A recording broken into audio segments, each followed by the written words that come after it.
ಏಯ್ ಅಲ್ಲಿ ಚೆನ್ನಾಗಿದೆ ಕಣ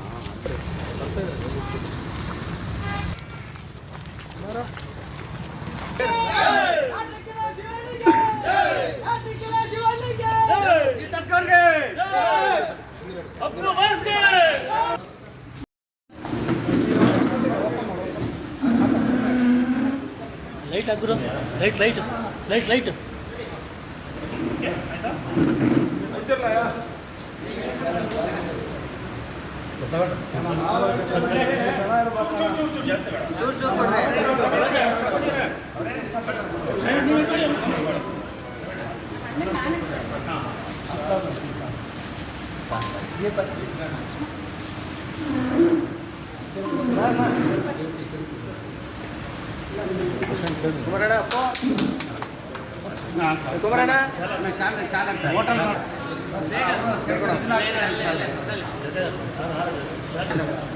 ಮಾತಾಡ್ರಿ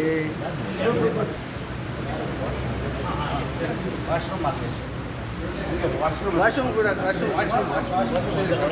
ರಿಲೀಸ್ ಆದ ದಿವಸದಿಂದ ಭೈರತಿ ತುಂಬಾ ಬೇಗ ಓಡ್ತಾ ಇದೆ. ಇದಕ್ಕೆ ಏನು ಏನಿಲ್ಲ, ಪಿಕ್ಚರ್ ಜನಗಳಿಗೆ ತುಂಬಾ ಇಷ್ಟ ಆಗಿದೆ. ಅದು ಮಫ್ತಿ ಒಂದು 7 ವರ್ಷದ ಬ್ಯಾಕ್ ಬಂದಿದ್ದು. ಆ ಕ್ಯಾರೆಕ್ಟರ್ನ ತುಂಬಾ ರಣಗಳನ್ನ ಪಾತ್ರನ ತುಂಬಾನೇ ಹಚ್ಕೊಂಡಿದ್ರು ಜನ.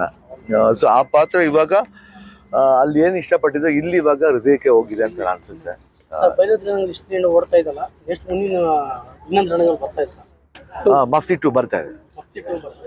ರಣಗಳಲ್ಲಿ ಮಫ್ತಿ 2 ಆಗ್ತದೆ ಸರ್. ಇಲ್ಲ, ಭೈರತಿ ರಣಗಳು ಆದ್ಮೇಲೆ ಮಫ್ತಿ ಬಂತಲ್ಲಮ್ಮ, ಮಫ್ತಿ ಆದ್ಮೇಲೆ ಕಂಟಿನ್ಯೂಷನ್ ಬರುತ್ತೆ. ಇಷ್ಟು ದಿನಕ್ಕೆ ಕಂಟಿನ್ಯೂ ಆಗಿ ಇವತ್ತು ನಾಳೆ ಒಂದು ವಾರ ಆಗುತ್ತೆ. ಇವ ಆಯ್ತು, ಒಂದು 2ನೇ ವಾರ ನಡೀತಾ ಇದೆ ಸರ್.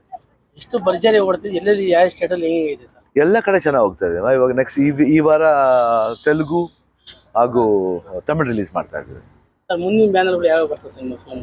ನಮ್ಮ ಫಿಲ್ಮ್ A for ಆನಂದ್ ಅಂತ ಬರ್ತಾ ಇದೆ. ನೆಕ್ಸ್ಟ್ 45 ಬರ್ತಾ ಇದೆ. ಅರ್ಜುನ್ ಜನ ಡೈರೆಕ್ಟ್ ಮಾಡ್ತಾ ಇದ್ದಾರೆ. ಅಂಡ್ ಶೂಟಿಂಗ್ ನಡೀತಾ ಇದೆ ಇನ್ನೊಂದು ಪಿಕ್ಚರ್, ಅದು ಹೆಸರಿಟ್ಟಿಲ್ಲ. ಇಷ್ಟೆಲ್ಲ ಅಭಿಮಾನಿ ಸಂಭ್ರಮ ಪಟ್ಟು ಇದು ಮಾಡ್ತಾ ಏನು ಹೇಳಕ್ಕೆ ಇಷ್ಟಪಡ್ತೀರಾ ಸರ್? ಸಂತೋಷ ಆಗುತ್ತೆ. ಈ ಸಂಭ್ರಮ ಅಂದ್ರೆ ಅವ್ರ ಸಂಭ್ರಮಕ್ಕೆ ತಾನೇ ನಾವಿದ್ದೀವಿ. ಇವತ್ತು ನಾನು ಇಷ್ಟು ಮಟ್ಟಿಗೆ ಬೆಳೆದು ನಿಂತಿದ್ದೀವಿ ಅಂದ್ರೆ ಅವರ ಒಂದು ಸಂಭ್ರಮ, ಅವರ ಒಂದು ಪ್ರೀತಿ ವಿಶ್ವಾಸ. ಸೊ ಆ ಪ್ರೀತಿ ವಿಶ್ವಾಸ ನಾವು ಉಳಿಸ್ಕೊಂಡು ಹೋಗ್ಬೇಕಾದ್ರೆ ಸರ್. ಭೈರತಿ 62 ವರ್ಷ ಆದ್ರೂ ನೀವು 32 ವರ್ಷ ಕಾಣ್ತಿರೋದಕ್ಕೆ ಏನು ಹೇಳ್ತೀರಾ? ದೇವ್ರಿ ಇಲ್ಲ, ಇದು ಅವಾಗ ಹೇಳ್ತಾ ಇದ್ದೀವಿ, ನಮ್ಗೆ ಗುಟ್ಟೇನಿಲ್ಲಮ್ಮ. ಇದೆಲ್ಲ ಏನಂತೀವಿ, ಇಲ್ಲಿ ಚೆನ್ನಾಗಿರ್ಬೇಕು ಅಷ್ಟೇ. ಬರೀ ಇಲ್ಲಿ ಚೆನ್ನಾಗಿದೆ ಸಾಧ್ಯ, ಹಾರ್ಟ್ ಚೆನ್ನಾಗಿರ್ಬೇಕು.